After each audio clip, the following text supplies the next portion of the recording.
நெறைய வாட்டி தற்கொலைக்கு முயற்சி பண்ணியிருக்கேன். அந்த இரவு உண்மையிலே என்னதான் நடந்துச்சு? 5 வருஷத்துக்கு அப்புறமா நடிகை பாவனா மனம் திறந்திருக்காங்க.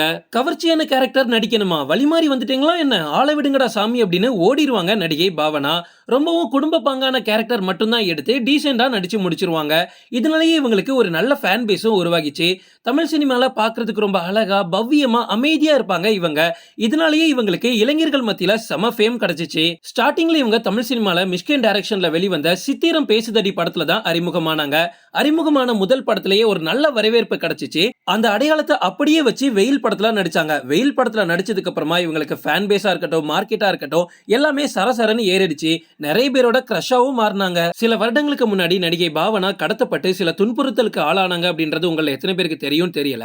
அவங்க கடத்தப்பட்ட நிகழ்வை ரீசெண்டா கொடுத்த இன்டர்வியூல தெளிவா சொல்லியிருக்காங்க. என்ன நடந்திருக்கு அப்படின்னா, பாவனா ஒரு வாட்டி ஷூட்டிங்க்கு கார்ல போயிருக்காங்க. அப்போ டிரைவர் ஓட்டிட்டு போயிட்டு இருந்திருக்காரு. ஒரு கும்பல் வந்து மர்ம நபர்களா இருந்திருக்காங்க. அப்படியே காரை மறிச்சு உள்ள வந்து மிரட்டியிருக்காங்க. யார மிரட்டியிருக்காங்க அப்படின்னா டிரைவரை. பின்னாடி பார்த்தா பாவனா.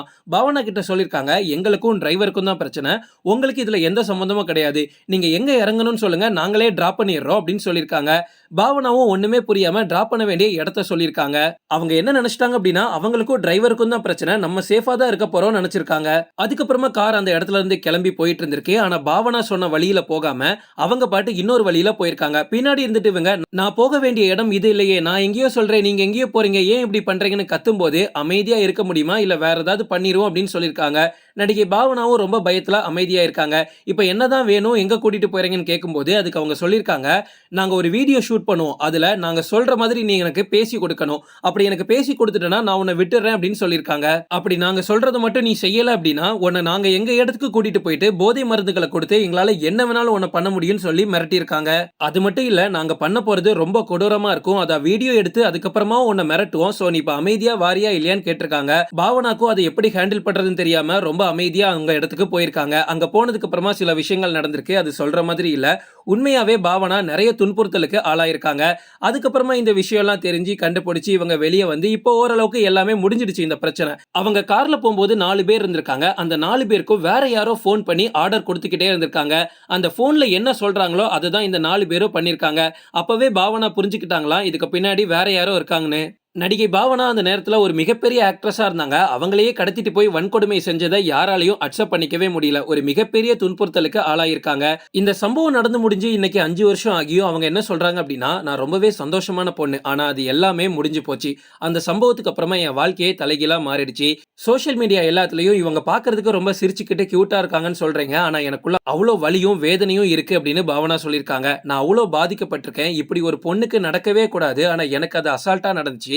என்ன மாதிரி ஒரு செலிபிரிட்டிக்கு அசால்ட்டா நடக்குது அப்படின்னா சாதாரண பெண்களோட நிலைமையை யோசிச்சு பார்க்கவே பயமா இருக்கு.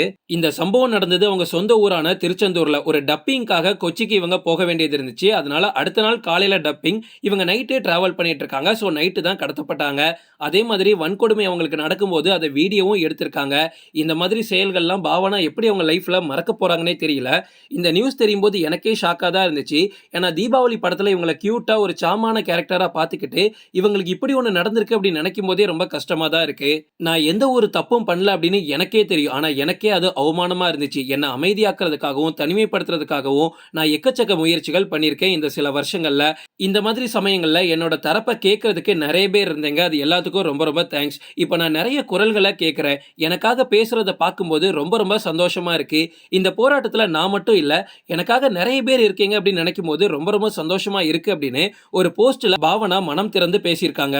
பாவனாக்கு இன்னும் மனசுக்குள்ள ஒரு பயம் இருந்துகிட்டே தான் இருக்கு. ஏன்னா அவங்களை கடத்திட்டு போய் அவங்க பண்ணும்போது சில வீடியோக்கள் எடுத்திருக்காங்க. அந்த வீடியோக்களை வெளியிட்டா அவங்களுக்கு எவ்வளவு வருத்தமா இருக்கும்னு தெரியும்ல உங்களுக்கு. ஓகே ஃப்ரெண்ட்ஸ், இதோட நான் இந்த வீடியோ முடிச்சுக்கிறேன். இன்னொரு இன்ட்ரெஸ்டிங்கான வீடியோல நம்ம சந்திக்கலாம். Stay tuned.